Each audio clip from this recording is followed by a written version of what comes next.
Hello friends, welcome to natural science. HSI natural science 2016 question പേപ്പറിലെ കുറച്ച് questions ഇതിനു മുന്നേ നമ്മൾ ഡിസ്കസ് ചെയ്ത് കഴിഞ്ഞു. അതിൻ്റെ ബാക്കിയുള്ള ക്വസ്റ്റ്യൻസ് ആണ് ഇന്നത്തെ ക്ലാസ്സിൽ നമ്മൾ ഡിസ്കസ് ചെയ്യുന്നത്. ആദ്യത്തെ ക്വസ്റ്റ്യൻ നമ്പർ 55. ഹ്രസ്വദിന സസ്യത്തിന് ഉദാഹരണമാണ് option A soybean, option B ചെമ്പരത്തി, ഓപ്ഷൻ സി സൂര്യകാന്തി, ഓപ്ഷൻ ഡി വെള്ളരി. ഹ്രസ്വദിന സസ്യം അല്ലെങ്കിൽ ഷോർട്ട് ഡേ പ്ലാന്റിന് എക്സാമ്പിൾ ഏതെന്നാണ് ചോദിച്ചിരിക്കുന്നത്. Correct answer option A soybean. Soybean ആണ് ഒരു ഷോർട്ട് ഡേ പ്ലാന്റ് അല്ലെങ്കിൽ ഹ്രസ്വദിന സസ്യം. ഈ ക്വസ്റ്റ്യനുമായി ബന്ധപ്പെട്ട് നമ്മൾ അറിഞ്ഞിരിക്കേണ്ട ഒരു ടേമാണ് എന്താണ് photo periodism. Photo periodism is physiological reaction of organisms to the length of light or a dark period. ഒരു ലൈറ്റ് കണ്ടീഷനോ അല്ലെങ്കിൽ ഒരു ഡാർക്ക് കണ്ടീഷനോ അനുഭവപ്പെടുന്ന സമയത്ത് അതുമായി ബന്ധപ്പെട്ട് ഒരു ഓർഗാനിസം കാണിക്കുന്ന ഫിസിയോളജിക്കൽ റിയാക്ഷൻസ് ആണ് ഫോട്ടോ പീരിയോഡിസം എന്ന് അറിയപ്പെടുന്നത്. ഇങ്ങനെയുള്ള ഒരു ഫിസിയോളജിക്കൽ റിയാക്ഷൻ ആണ് പ്ലാന്റിന്റെ കേസിൽ ഉണ്ടാകുന്ന ഫ്ലവറിങ്. ചില പ്ലാന്റ്സിന് ഫ്ലവറിങ് നടക്കണമെങ്കിൽ അവർക്ക് കൂടുതൽ സമയം ലൈറ്റ് കിട്ടണം. മറ്റു ചില പ്ലാന്റ്സിന് ഫ്ലവറിങ് നടക്കണമെങ്കിൽ അവർക്ക് കുറഞ്ഞ സമയം മാത്രം ലൈറ്റ് കിട്ടിയാൽ മതി. ഇങ്ങനെയുള്ള പല കാറ്റഗറി ആയിട്ടുള്ള പ്ലാന്റ്സ് ഉണ്ട്. ഫോട്ടോ പീരിയോഡിസം എന്ന ഫിനോമിനൻ പ്ലാന്റ്സും ആനിമൽസും കാണിക്കാറുണ്ട്. നമ്മുടെ ക്വസ്റ്റ്യനകത്തിൽ പറഞ്ഞിരിക്കുന്നത് പ്ലാന്റ്സിനെ കുറിച്ചാണ്. ഹ്രസ്വദിന സസ്യത്തിന്റെ എക്സാമ്പിൾ ആണ് ചോദിച്ചത്.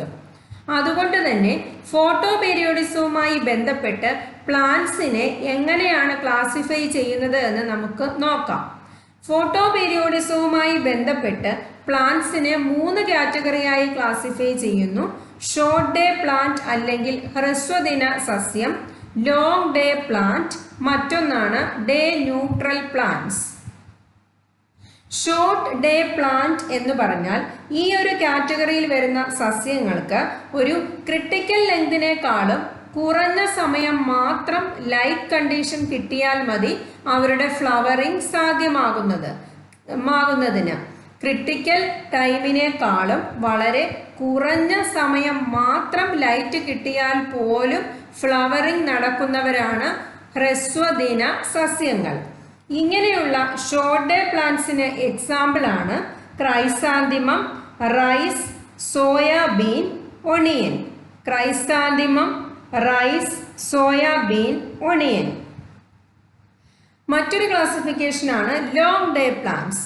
ലോങ് ഡേ പ്ലാന്റ് എന്ന് പറഞ്ഞാൽ ആ ടേമിനകത്തിൽ നിന്ന് തന്നെ നമുക്ക് മനസ്സിലാകും ക്രിട്ടിക്കൽ പീരീഡിനേക്കാളും കുറച്ച് കൂടിയ സമയം അവർക്ക് ലൈറ്റ് കിട്ടണം.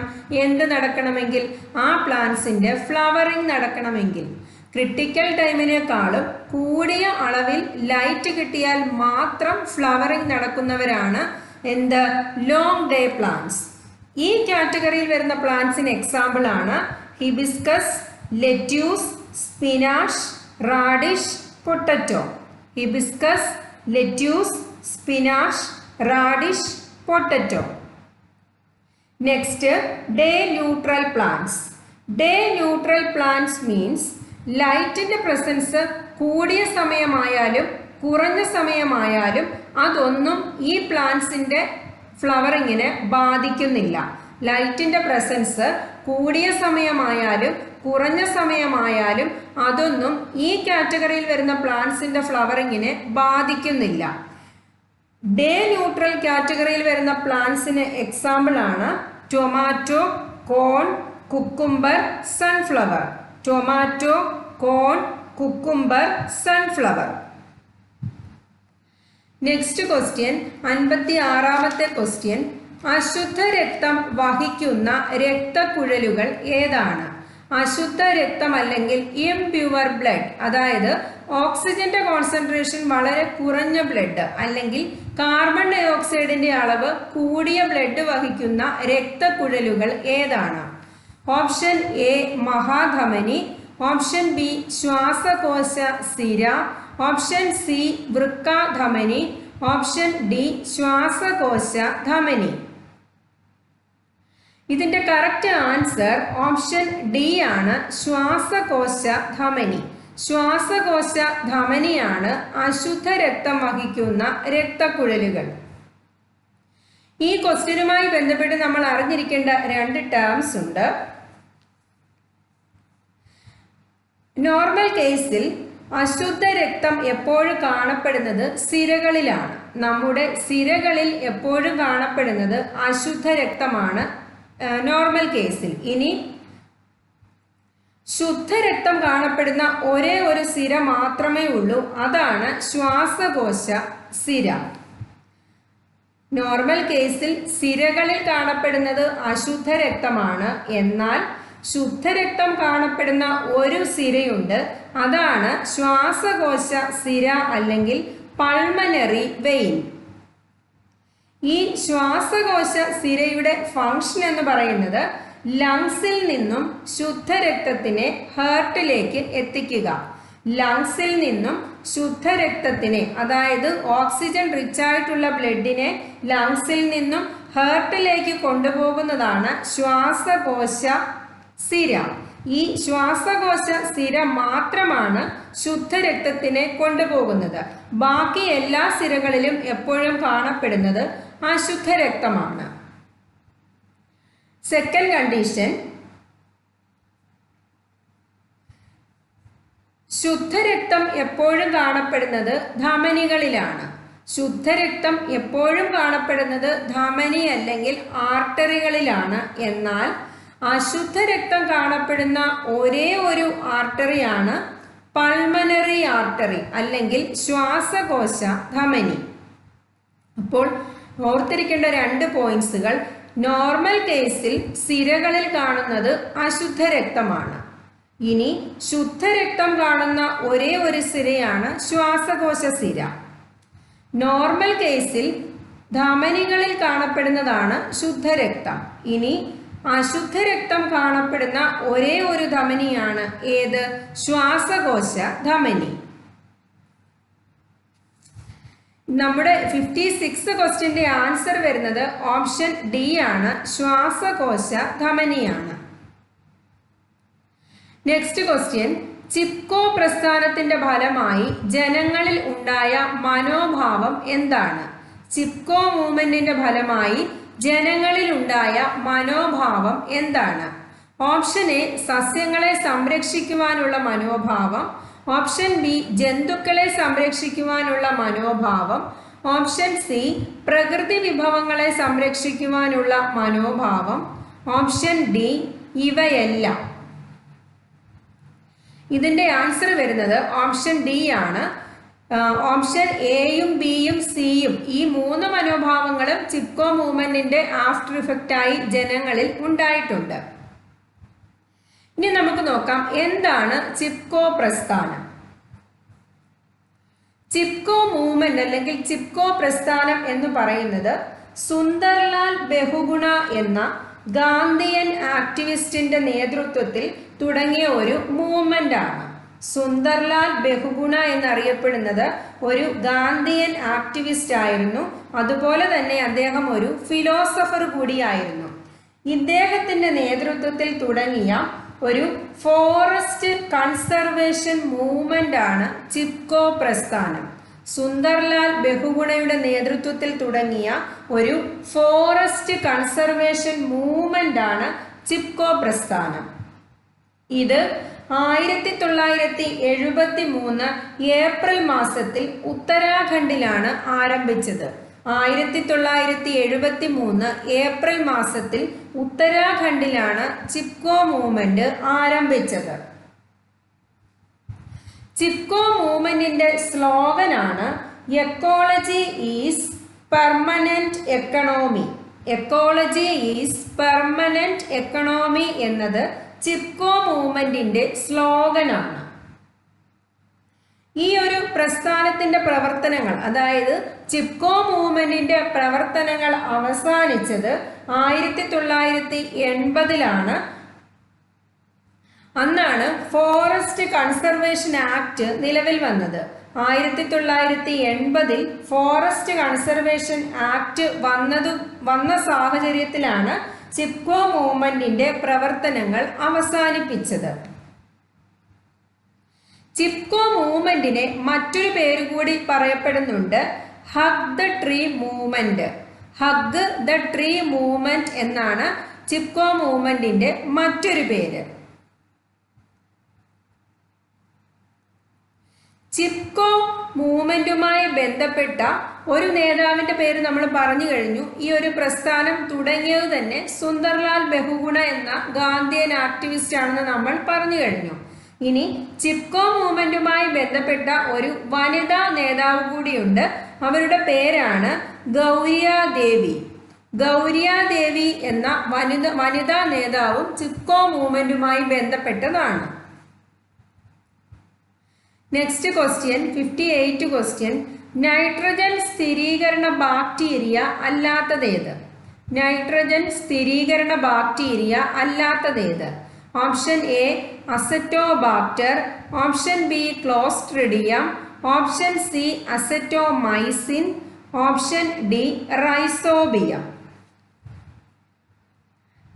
ഇവിടെ ചോദിച്ചിരിക്കുന്നത് നൈട്രജൻ സ്ഥിരീകരണ ബാക്ടീരിയ അല്ലാത്തത് ഏതാണെന്നാണ്. ഇതിന്റെ കറക്റ്റ് ആൻസർ ഓപ്ഷൻ സി ആണ്, അസറ്റോമൈസിൻ. ബാക്കി 3 ഓപ്ഷൻസും നൈട്രജൻ സൈക്കിളുമായി ബന്ധപ്പെട്ട, അതായത് നൈട്രജൻ ഫിക്സേഷനുമായി ബന്ധപ്പെട്ട ബാക്ടീരിയകളാണ്.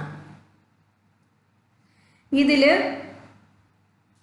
Option D rhizobium. റൈസോബിയം എന്ന് പറയുന്നത് ഒരു സിംബയോട്ടിക് അസോസിയേഷൻ കാണിക്കുന്ന ബാക്ടീരിയയാണ്. അതായത് ലെഗ്യൂമിനോസെ ഫാമിലിയിൽ വരുന്ന പ്ലാന്റ്സിന്റെ വേരിലാണ് ഈ റൈസോബിയം കാണുന്നത്. അവരുമായി ബന്ധപ്പെട്ട് സിംബയോട്ടിക് അസോസിയേഷൻ നടത്തി നൈട്രജൻ ഫിക്സേഷൻ നടത്തുന്ന ഒരു ബാക്ടീരിയയാണ് റൈസോബിയം.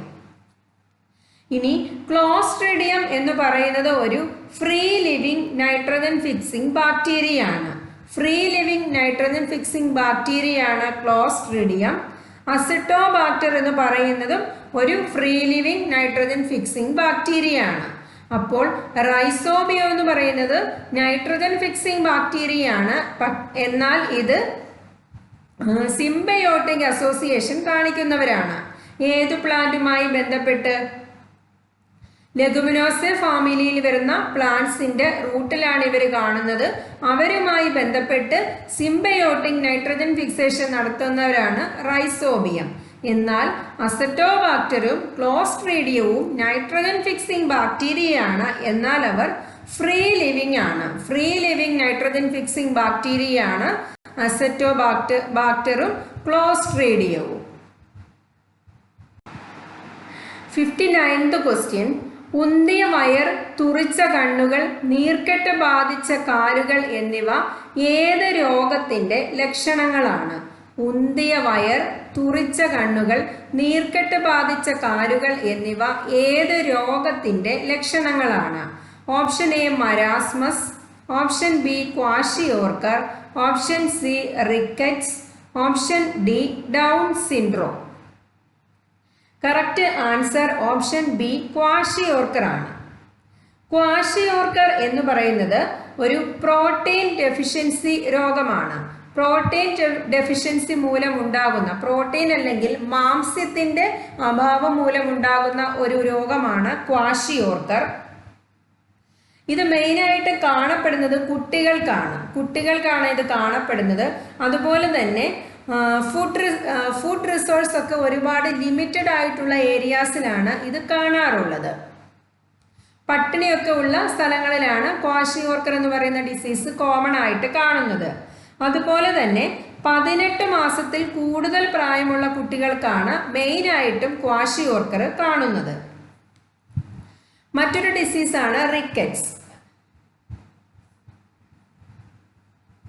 മരാസ്മസ് ക്വാഷിയോർക്കർ പോലെ തന്നെ ഉള്ള മറ്റൊരു ഡിസീസാണ് മരാസ്മസ്. എന്താണെന്ന് നോക്കാം.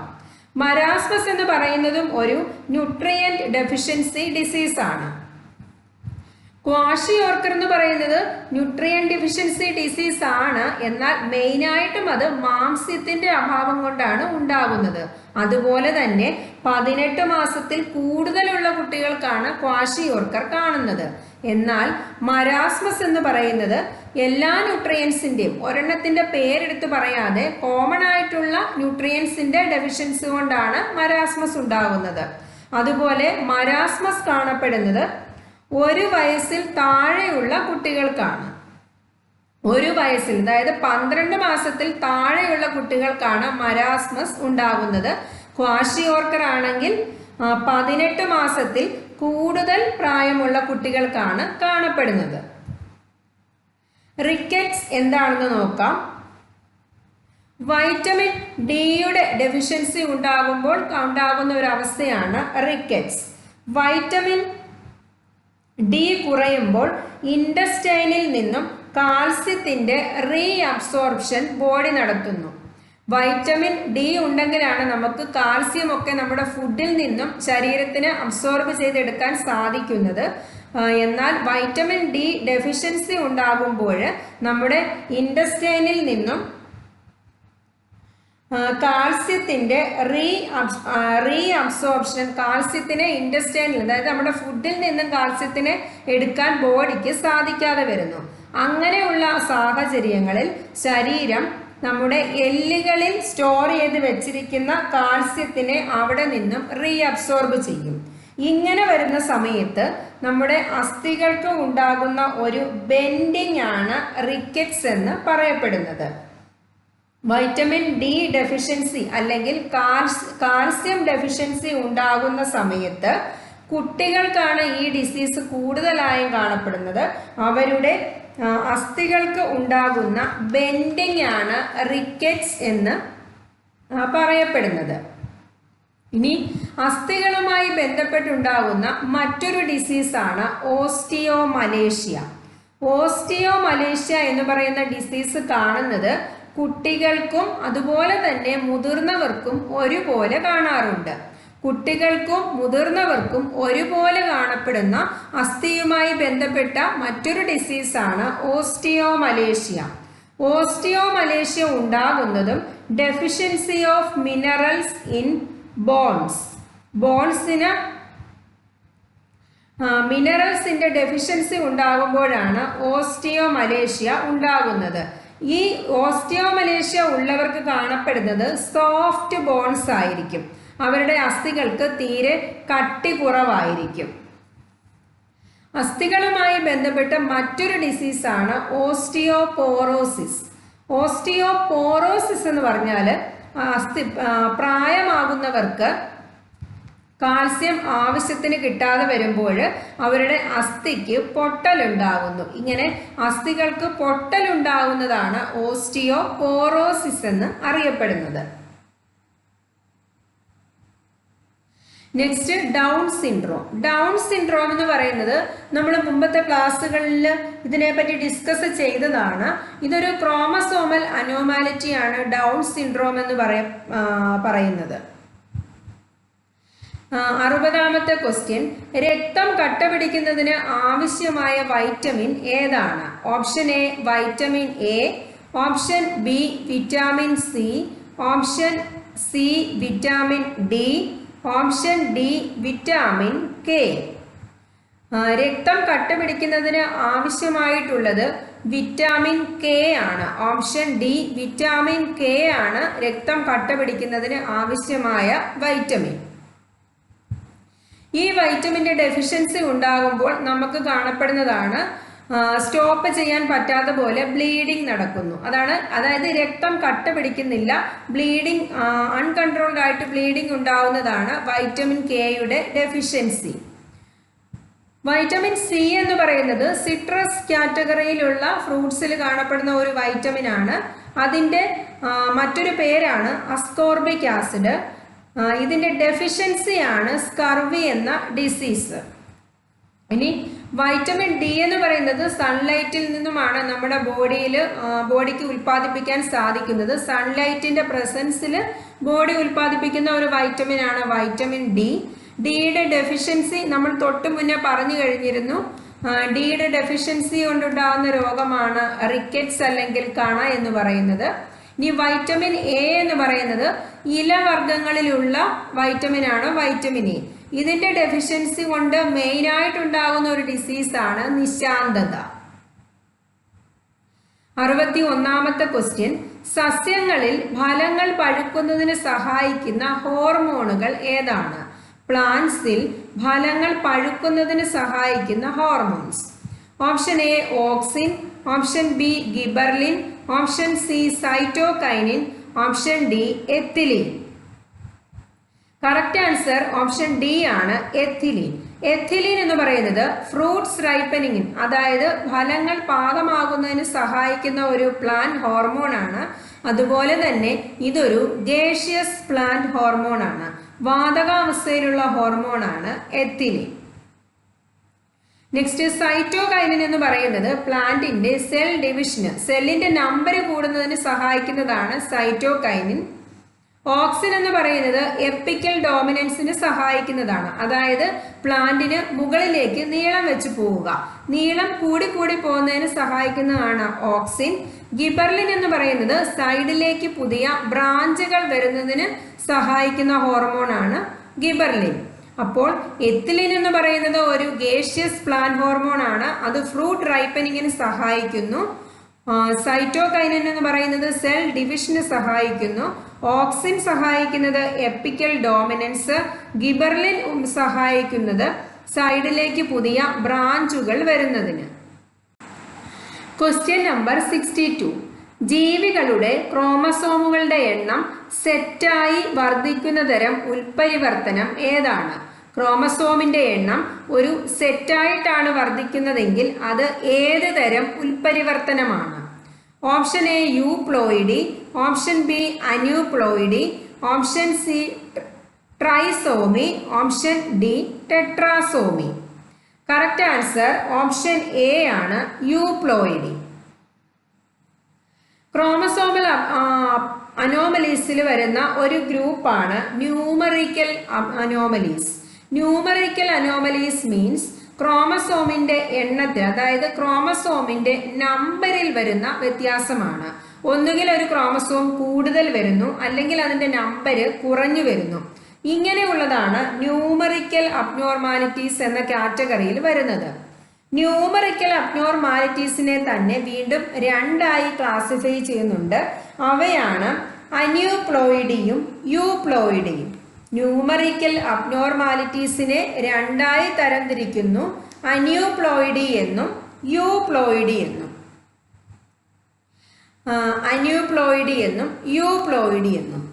അന്യൂപ്ലോയിഡി എന്ന് പറഞ്ഞാൽ അതിൽ ഏതെങ്കിലും ഒരു ക്രോമസോമിന് മാത്രമാണ് ചേഞ്ച് വരുന്നത്. ഒന്നുകിൽ ഒരു ക്രോമസോമിന്റെ എണ്ണം കൂടി വരുന്നു, അല്ലെങ്കിൽ ഒരു ക്രോമസോമിന്റെ എണ്ണം കുറഞ്ഞു വരുന്നു. അതാണ് അന്യൂപ്ലോയിഡി.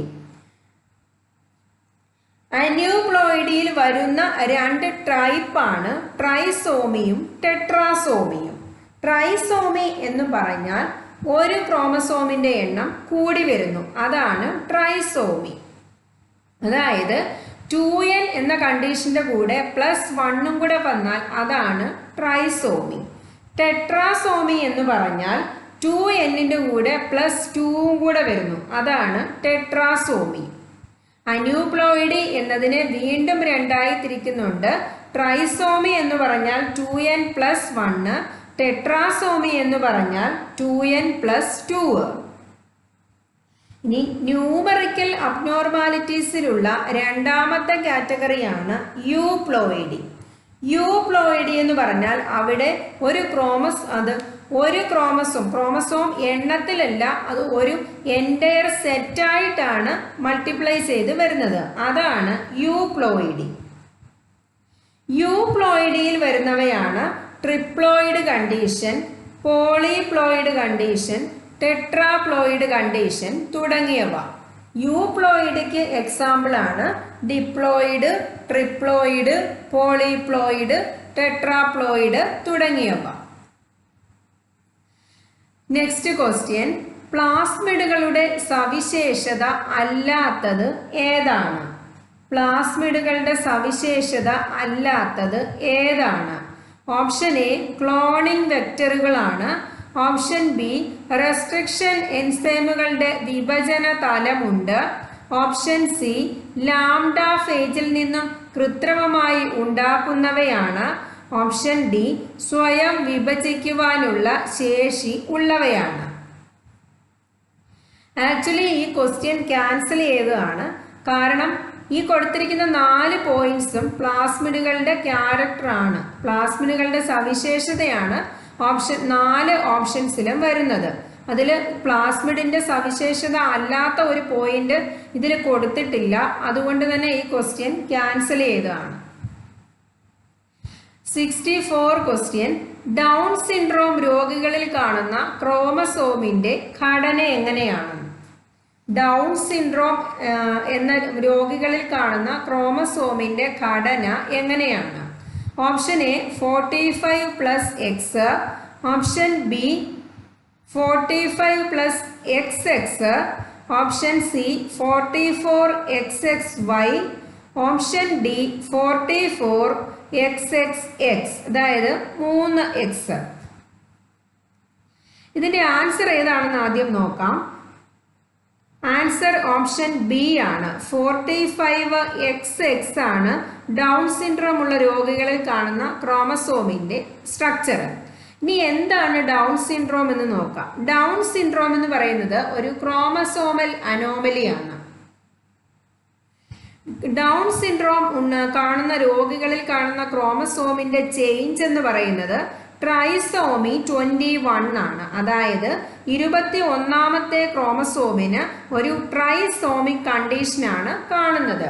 ഇവരുടെ 21st ക്രോമസോമില് 2n+1 എന്ന കണ്ടീഷനിലാണ് കാണുന്നത്. അതായത് നോർമൽ കേസിൽ നമുക്ക് ഓട്ടോസോംസ് എല്ലാവരും, സെക്സ് ക്രോമസോം അല്ലാത്ത ഓട്ടോസോംസിന്റെ എണ്ണം ഓരോ ക്രോമസോമിനും 2 എണ്ണം വെച്ചാണ് കാണുന്നത്. ക്രോമസോം നമ്പർ 1നും 2 എണ്ണം ഉണ്ട്, 2വിന് 2 എണ്ണം ഉണ്ട്, 3ക്ക് 2 എണ്ണം ഉണ്ട്.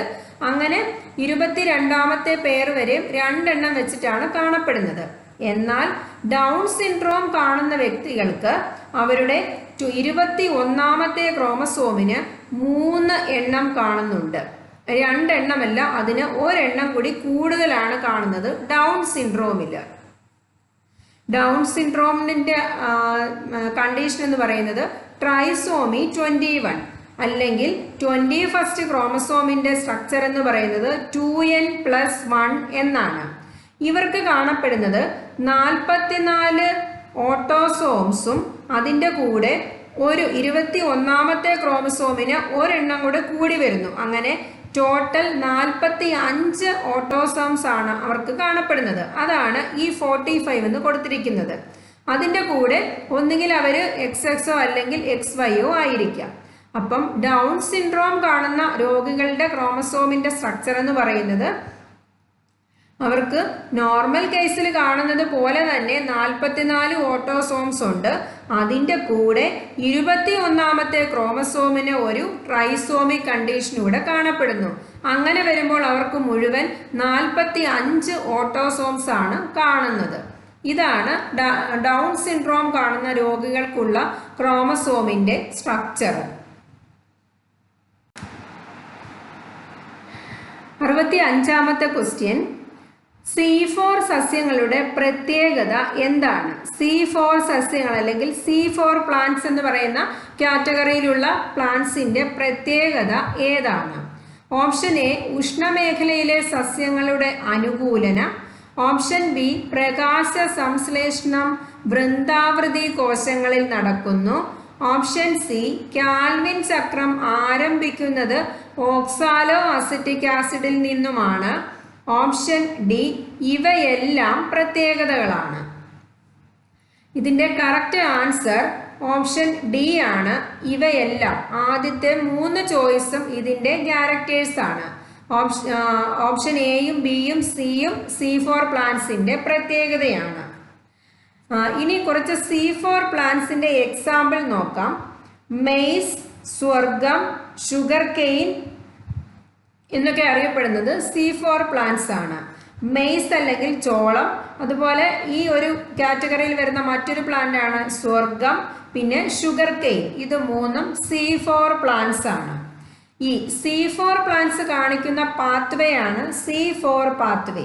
C4 പാത്വേയുടെ മറ്റൊരു പേരാണ് hatch and slack pathway. C4 പാത്വേയുടെ മറ്റൊരു പേരാണ് ഹാച്ച് ആൻഡ് സ്ലാക്ക് പാത്വേ.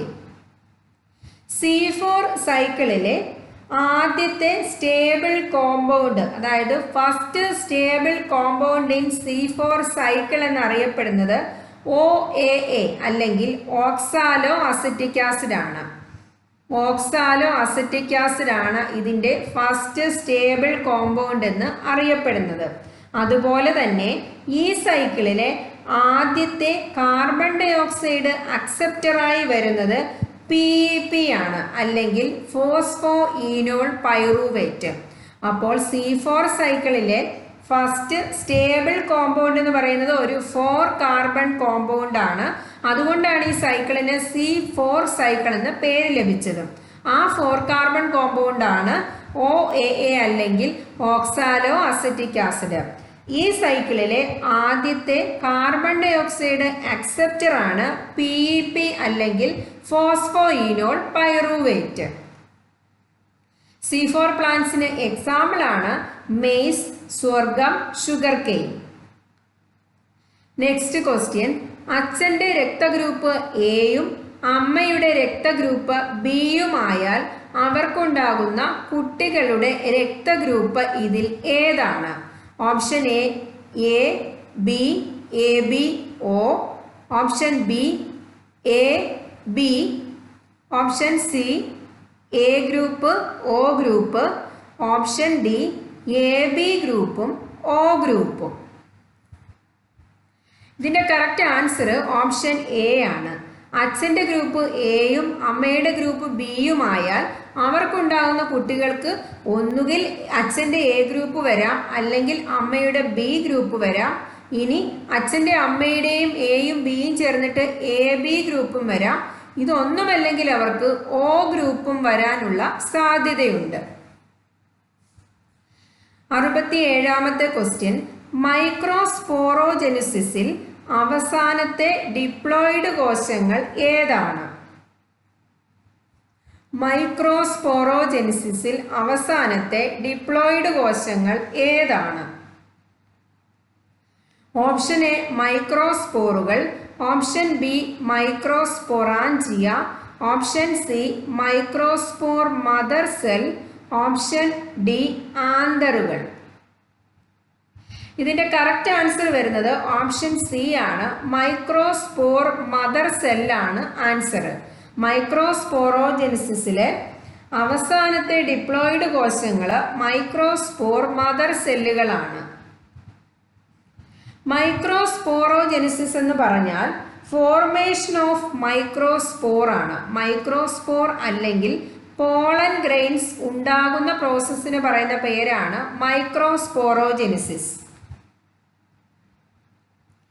ഇനി ഈ പോളൻ സാക്ക് അല്ലെങ്കിൽ മൈക്രോസ്പൊറാഞ്ചിയയ്ക്ക് ഉള്ളിലാണ് ഈ ഒരു പ്രോസസ്സ് നടക്കുന്നത്. പോളൻ സാക്ക് അല്ലെങ്കിൽ മൈക്രോസ്പൊറാഞ്ചിയയ്ക്ക് ഉള്ളിലാണ് ഈ പ്രോസസ്സ് നടക്കുന്നത്. മൈക്രോസ്പോർ അല്ലെങ്കിൽ പോളൻ ഗ്രെയിൻസ് ഉണ്ടാകുന്ന പ്രോസസ്സിൻ്റെ പേരാണ് മൈക്രോസ്പോറോജെനിസിസ്. ഇനി പോളൻ ഗ്രെയിൻസ് അല്ലെങ്കിൽ മൈക്രോസ്പോറുകൾ ഉണ്ടാകുന്നത് മൈക്രോസ്പോർ മദർ സെല്ലിൽ നിന്നുമാണ്.